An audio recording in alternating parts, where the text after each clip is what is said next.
Hi, welcome back to the channel.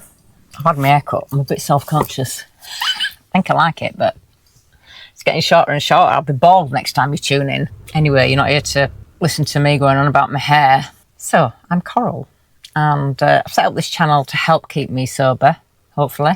Doing okay so far, 6 months, and also to potentially help other people. So I said in my last video that I was going to read out somebody's story, one of my subscribers. So that's what I'm going to do. I'm not sure of the best way to do this because I thought, well, I'll read it out and then talk about things he said. Or I thought, shall I put in notes and then read a bit, talk about it, read a bit, talk about it. So I've decided I'm just going to read through it and then talk about things afterwards. So hopefully that'll work out okay. So here we go. So my name is Edward and I live in Leeds. I'm 72 years old. I've been alcohol free for 20 months. During my first 12 months off the booze, I kept a running total of my weeks of sobriety in my diary. But after passing week 52, I stopped doing it as I realised that non-drinkers don't do this, and it only reminded my internal demon of what it was missing. I started going to pubs with friends when I was 15. The landlords probably knew I was underage, but they didn't care. I was already a smoker then, and only managed to break that addiction as a 40-a-day smoker, age 45 in 1999.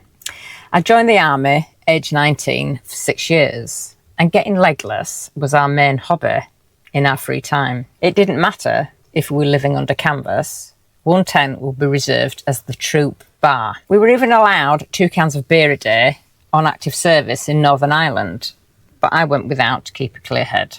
Very sensible. This firmly established the idea in me that every social occasion had to be accompanied by heavy drinking, and you couldn't have a good time without alcohol. I eventually became a binge drinker to fit in with the driving work that I did for most of my life. I could go a week without a drink, but would get excited and salivate on a Friday night as I went to the shop to buy my cans of mind-numbing oblivion. Oh, I remember that one, yes. I was self-employed in my last 12 years of work, so I could pick and choose what days I worked. I would buy an 18-pack of Magnus cider and tell myself that I would have 3 6-can sessions during the week. However, I always ended up having 2 9-can sessions, which usually resulted in me flaking out on the floor. I twice crashed out comatose with my radio on all night, which annoyed my neighbour, who complained. Coming to with a massive hangover, I would always feel thoroughly ashamed of myself, but that didn't stop me going out 4 days later to buy another 18-can pack. I also experimented with buying large bottles of spirits like vodka and rum and diluting them with water and cordials. I thought it would restrict my alcohol intake, but the result was always the same. I would pass out drunk and wake up on the floor hours later. I used to buy my booze at different shops in my area, hoping that I wouldn't become noticed as being a regular buyer of large packs of booze. My release from alcohol came thanks to YouTube videos that enabled me to self-diagnose as having suffered all my life from ADHD, attention deficit hyperactivity disorder. This condition made it very hard for me to make friends and socialise with people. My loneliness was made better, by numbing myself with alcohol. I learned to stop hating myself and forgave myself for things in the past. I've used my newfound time and energy to catch up with years of neglect around my house and garden, creating and repairing things. I joined a choir last year and I intend to get involved with ballroom dancing lessons this autumn. I feel very sad now when I see people of my age at the supermarket trundling trolleys heavily laden with large packs of beer. It's probably how they fill their empty retirement hours. I also feel quite smug for having no need to walk the aisles piled high with liquid poison now. With all addictions, never talk about giving up fags or drugs or alcohol. You're not giving up anything of value, but gaining real freedom and independence. Put the money you save aside and spend it on things that could enhance your life, like a book, a concert ticket, or whatever. A positive mindset and a determination to become a better version of yourself will see you successful. Good luck, everyone. So thank you, Edward, for sending in your story. And if anybody else wants to, my email's below the video. It might be helpful to write it down, and it potentially helps other people to hear it. So, yeah. So I'm just going to go over some of the things that I read. So Edward said that he stopped counting the days after he got to a year Because he thought normal drinkers don't do that. Or non-drinkers, he said non-drinkers. But then normal drinkers, depends if you think there's such a thing as a normal drinker. Is it normal to drink poison? But non-drinkers don't count the days. And I don't know if that's an AA thing, because obviously they're big on counting the days in AA. And I'm doing it. Why do I do it? I don't know, but I think I will get to a point where I stop doing it. When I was sober for 5.5 years, I think it got to the point where I stopped counting. But his reason was because it's like reminding my brain all the time, oh, I've stopped drinking, rather than just getting on with his life and not thinking about it anymore. So it's a good point, is that. I think in the early days, it's like such an achievement, isn't it? Oh, I've done a week, 2 weeks, 3 weeks, a month, whatever. And it's almost like encouragement for us. So I think maybe that's part of the reason we count the days. But maybe eventually, because I mean, there's got to be people who've been doing it years who are not still counting. Yeah, it's been 16 years, 4 months, 3 days and 24 hours, which is another day, so whatever. There has to be a point where you just think, I'm sober, I don't drink anymore. The end. Yeah, I mean, 20 months as well, that's brilliant. Well done. Yes, talking about the army and drinking, I've heard other people say that it's part of the culture. It's to drink. And I bet a lot of booze is put away. I'm being given 2 cans of beer every day, 2 cans of lager. It's like giving you vitamins, isn't it? Here's your vitamins. And you think, as Edward didn't have them because he wanted to keep a clear head, you would think that they would insist that you keep a clear head in that sort of setting. Surely that seems safer in that situation. You want a clear head. It seems counterintuitive to have alcohol. And then he talked about binge drinking. And I wonder how many people think that binge drinking is not an issue, even though you can put away a lot of alcohol. Because people have days of not drinking. Like Edward said, I didn't drink all week because I was driving, but then come the weekend, I couldn't wait for me 18 cans. But I've read that binge drinking can be even worse than drinking every day. Maybe because it's more of a shock to the body to suddenly have that large amount of alcohol put into it. Maybe the liver's like, what the hell? Whereas if you're drinking steadily every day, maybe it's not as bad. No, I don't know. I'm not condoning either. Drinking every day or binge drinking, obviously.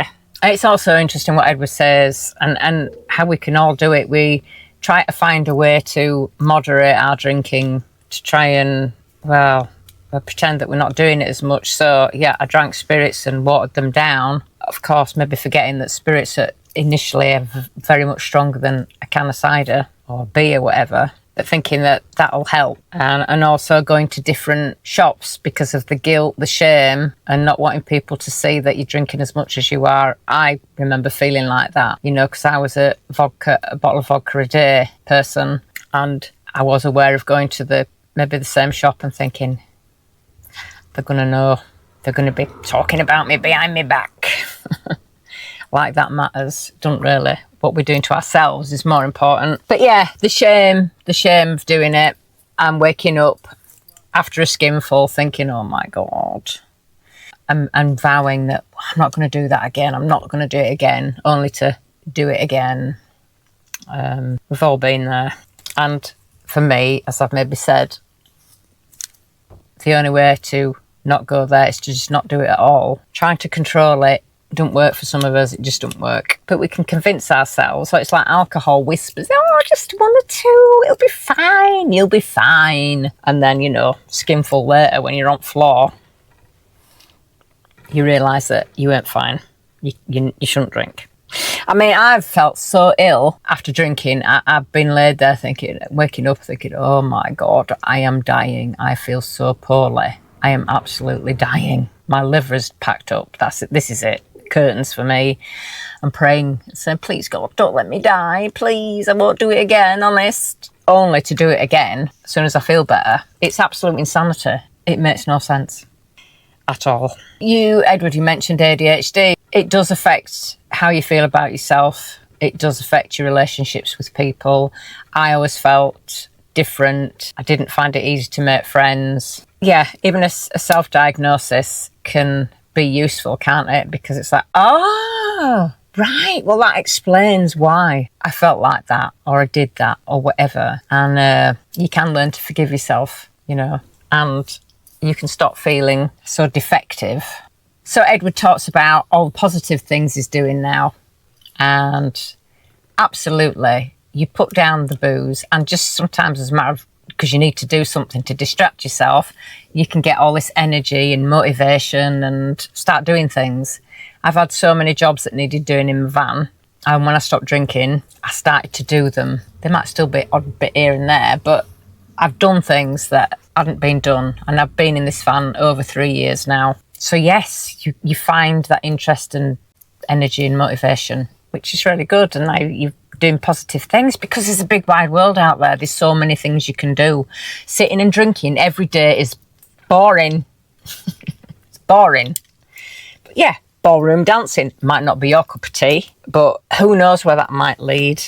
I don't know what Edward wants from this. Maybe it's just something to do. Maybe it's a bit of exercise, but he might meet some really nice friends. He might meet the love of his life. I don't know. But it's going down a different path, isn't it? That's more positive, more productive, and you just don't know where it's going to lead. So that's brilliant. And you talked about feeling sad when you see people, especially older people, piling up the trolleys full of booze and stuff, and saying that's probably how they just spend their hours now, because there's nothing else for them to do. It's the easy thing to do. It's the path of least resistance, isn't it? Just having a drink. Drown your sorrows, drown your boredom, drown everything with alcohol, rather than doing something constructive and interesting. But you also feel a little bit smug. I have to say, I felt a little bit smug and superior, which is not good.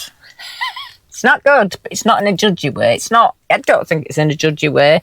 It's like, you know, if you've been with a group of people and they're rat ass and they're talking shite and they're falling about and you're sober, it's like, I'm really glad I'm sober. I don't want to look like that, be that person, but not in a judgy way, because I'm not, as I said, who am I to judge? I think lastly, really, I've got to say that Edward said, don't see things as giving up. See it as what you're gaining. And I think that's good advice, because when you think about giving up something, it evokes feelings of loss. I don't want to lose that. It's going to leave a gap, a hole, a space in my life, and I don't like the idea of it. But if you see it as I'm gaining something, that's more positive. So focus more on that. So yeah, I'm tossing that out, but look at what I'm gaining. Freedom, a clear head in the morning, more money in my pocket, potentially better relationships, better experiences, just a better life all round. It's better to focus on that, isn't it, than what you're losing, which is not very much. Not very much at all. So that was a top tip. A little bit of wisdom there.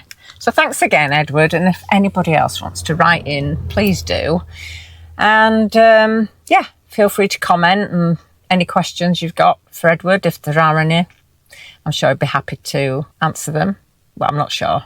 I imagine he would. But anyway, ask him. And I'll leave it there. But thank you for watching, and I'll see you in the next one. Bye for now.